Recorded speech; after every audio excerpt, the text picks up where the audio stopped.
আসসালামু আলাইকুম। ইনশাআল্লাহ আশা করি সবাই ভালো আছেন। আলহামদুলিল্লাহ আমিও ভালো আছি। যে যেখান থেকে আমার ভিডিওটি দেখছেন সবাইকে অসংখ্য ধন্যবাদ ও সর্বতি ভালোবাসা রইল। দুঃখ ভরা ক্লান্ত মন নিয়ে আজকের ভিডিওটা, ঈদের পরে আজকে আমার ফার্স্ট ভিডিও।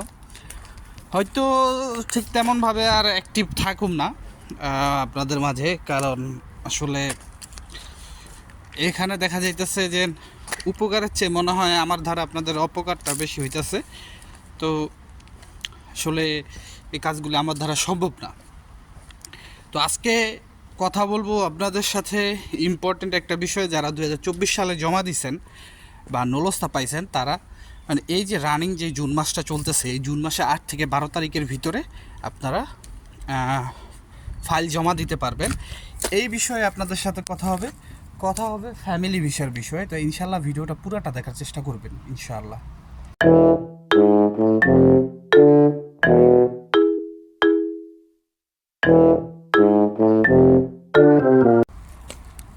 তো সব কিছুর জন্য আলহামদুলিল্লাহ। প্রথমেই মানে দুঃখের কথাটা বলি। আসলে অনেকেই ভাবেন যে এই যে ইউটিউবে বা ফেসবুকে ভিডিও করি বা করি, এখান থেকে মনে হয় অনেক টাকা আর্ন করি। বিশ্বাস করবেন না, আহ,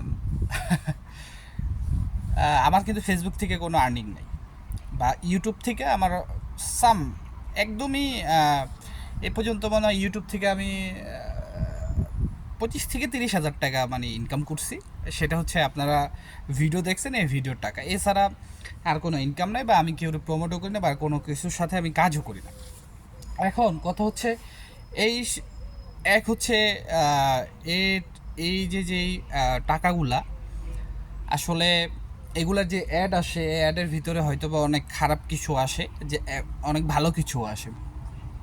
তো আসলে এইগুলা থেকে একটু বিরত থাকার চেষ্টা আমার করতে হবে সামনে, আর আমি করব। আর মেনত যে কারণে বললাম যে আমি ভিডিওটা এখান থেকে মানে নিজের বিরত রাখবো, এটার মেন কারণ হচ্ছে আমি একটা কথা বলি আপনাদের, আপনারা সেটারে রিপিট করে আরেকটা বলেন। তাও সেখানে অনেকে ঝুট বলে, মানে বলতেছেন যে আমি ঝুট কথা বলতেছি, মিথ্যা বলতেছি। অনেকে মা বাবা নিয়ে গালি দেন। তো যাই হোক, দেখেন আমার তো আর কোনো কাজ নাই কেন, যে আপনাদের উপকার করা। আমার এটা তো আমার আর ঠেকানা, ঠিক আছে? আমি ইতালি আইসা পড়ছি, আমার তো আর এখন এত চিন্তা ভাবনা করার দরকার নেই আপনাদের বিষয়ে, তাই না? বা আমার যে আমি যাদের আনতাছি বা আমার মাধ্যমে যারাই জমা করছে, তাদের নিয়ে আমি পেন্সারি করবো, আমি চিন্তা করব। আপনাদের নিয়ে আমার চিন্তা করার দরকার নেই। তো জাস্ট আমি এটুকুই বলবো যে আমি না, আমি সহ আরও যারা আছে, যদি আপনাদের তাদের ভিডিও ভালো না লাগে, যদি মনে হয় তারা মিথ্যা কোনো সংবাদ দিতেছে, অ্যাটলিস্ট মা বাবা নিয়ে কোনো বকাবকি করবেন না, বা কোনো ধরনের ব্যাড কমেন্ট করবেন না। যদি ভুল থাকে ভুলটা ধরাই দিবেন।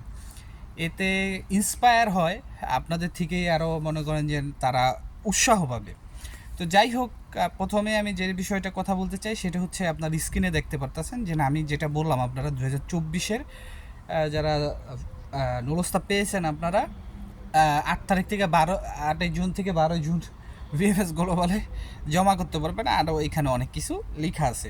আসলে এই বিষয়গুলো বা এই যে আপডেটগুলো দেওয়া হয় পার্সোনাল কোনো কিছুতে, আমি আপনাদের একটা কথা বলি, আমিও যদি কখনো ফেসবুকে বা আমার ইউটিউবে কোনো ধরনের এরকম কোনো আপডেট দিই, অবশ্যই সেটার আপনারা লিঙ্ক চাবেন, বা এটার যে প্রমাণ সত্যতা কি, অবশ্যই কিন্তু এটা এটা আপনারা দেখতে চাবেন। কারণ আমার এইসব বিষয়, মুখের কথা বিশ্বাস করেন না ঠিক আছে, কিন্তু এইসব বিষয়গুলো বিশ্বাস করবেন না। এই যে লোকটা এটি করছে, আমি তাদের উদ্দেশ্যে বলতে চাই, এইভাবে এইসব লোকগুলোর বিভ্রান্ত করেন না। এই যে আপনারা যে নিউজটা পাচ্ছেন উইথাউট অ্যাপয়েন্টমেন্টে আপনারা জমা করতে পারবেন, এগুলো একদমই ভুয়া কথা। আর এতদিন ধরে আপনারা যেটা শুনতেছিলেন যে সুইতে নলস্তা আপডেট করা যায়, এটা কোনোভাবেই সম্ভব না ভাই। বিশ্বাস করেন আর না করেন, কোনোভাবেই সম্ভব না। আপনাদের জন্য আমি আরও কিছু ইম্পর্টেন্ট কথা বলতে চাই। ইদানিং কিন্তু আপিল করে অনেকেই ভিসা পাচ্ছে, এই বিষয়টা আপনারা হয়তো বা জানেন না। আমার মালিকের একজনকে ডাকাইছে, ঠিক আছে? এখন সেটা হচ্ছে, আমার যে ফ্রেন্ডদের জমা দিছিলাম, যে মালিক দ্বারা, সেই মালিকের আরেকটা ভাই আছে, সে মালিকের মানে কর্মী ছিল। তো তারও এরকম হয়েছিল, তারা ডাকাইছে। সে হচ্ছে, আপনারা যেদিন আন্দোলন করলেন, লাস্ট যে আন্দোলনটা 25 না 26 তারিখে, তার পরের দিনই বৃহস্পতিবার তার পাসপোর্টে জমা করার জন্য মেসেজ আসছে। তো এখন তোর ভিসার আপডেট আমি পাই নাই, যেহেতু ভিএফএস গ্লোবাল আজকে হয়তো বা খুলছে। আপনারা সকলেই জানেন যে ভিএফএসের কার্যক্রম কিন্তু আজকে থেকে চালু। অনেকেই আমাকে জিজ্ঞেস করছিলেন যে ভিএফএস কবে থেকে খোলা, আজকে থেকে ভিএফএস খোলা, এবং অনেকে জিজ্ঞেস করছিলেন যে ইতালিতে কার্যক্রম কি বন্ধ ছিল কি না। না, ইতালিতে কার্যক্রম বন্ধ ছিল না, হয়তো বা সামনে একটু ধীর গতি হতে পারে, কারণ ইতালিতে স্তাতে চলতেছে, মানে আপনার এই যেহেতু গ্রীষ্মের সময় এসে পড়ছে, দেখতেই পারতেছেন আপনারা, একটুখানি দেখেন এই যে কী পরিমাণ রোদ। এই যে আমি যদি দিক নিয়ে এই যে দেখেন, আপনার ক্যামেরাতে কিছু দেখা যাবে না, আসলে প্রচুর পরিমাণ। সবাই এখন মারের পারে বা আপনার সমুদ্রর পারে সবাই চলে যাবে এইসব, মানে এই সময়টা ওরা ফ্যামিলি নিয়েই ট্যুর করে, তো এই সময় একটু কার্যক্রম কম থাকতে পারে। সর্বশেষ যে কথাটা বলতে, ফ্যামিলি ভিসার ক্ষেত্রে অনেকেই আমাকে বলতেছেন, আমি রিসেন্টলি একটা আপডেট পাইছি, আমার এক বড় ভাইয়ের ওয়াইফের কাগজ জমা দিছিল ফ্যামিলি ভিসায়, তো তার হচ্ছে আলেজ্য নিয়েছিল অন্য এক বাসা থেকে।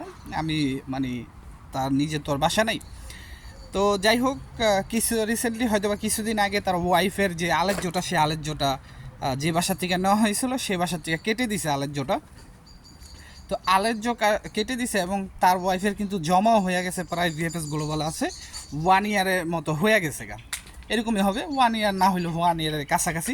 তো কিছুদিন আগে, আপনার রিসেন্টলি কিছুদিন আগে তার ওয়াইফের অনলাইনে বা ফোন আসছিল, তো তারা বলছে যে তার একটা রেসিডেন্ট দিতে, ঠিক আছে, তার নামে একটা এখান থেকে রেসিডেন্ট দিতে। তো যাই হোক, এখন এইরকমটাই আমি শুনলাম, বা আলেজ্যর রেসিডেন্ট অথবা আলেজ্য, এই দুইটার কথাই বললো। তো এতটুকু আপনারা মনে রাখবেন যে আপনাদের ফ্যামিলি ভিসায় যদি, মানে আমি এই কথাটা কেন বললাম, যদি আপনাদের ফ্যামিলি ভিসায় কোনো ধরনের সমস্যা থাকে, ভিএফএস গ্লোবাল থেকে এই বিষয়টা আপনাদের অবগত করবে এবং আপনাদের এটা সংশোধন করার চেষ্টা করতে বলবে, বা আপনাদেরকে বলবে যে আপনারা এই কাগজপত্রগুলি জমা দিন, যার কারণে আমাদের সমস্যা হচ্ছে। এটা কিন্তু ইতালি অ্যাম্বাসি থেকেও বলা হয়েছে, নথিপত্রের সমস্যার কারণে ফ্যামিলি ভিসাগুলি দিতে দেরি হচ্ছে। ঠিক আছে, আশা করি বুঝতে পারছেন। তো এই বিষয়গুলো আপনারা, এই বিষয়গুলোর প্রতি ইম্পর্টেন্স দেন, এই বিষয়গুলো খেয়াল করেন, ইনশাআল্লাহ খুব তাড়াতাড়ি আপনারা ভিসা পেয়ে যাবেন। আশা করি বুঝতে পারছেন। তো আজকের মতো এখানেই, সবাই ভালো থাকবেন, সুস্থ থাকবেন, সকলের জন্য দোয়া রইল, সবার জন্য দোয়া করবেন। আসসালামু আলাইকুম, আল্লাহ হাফেজ।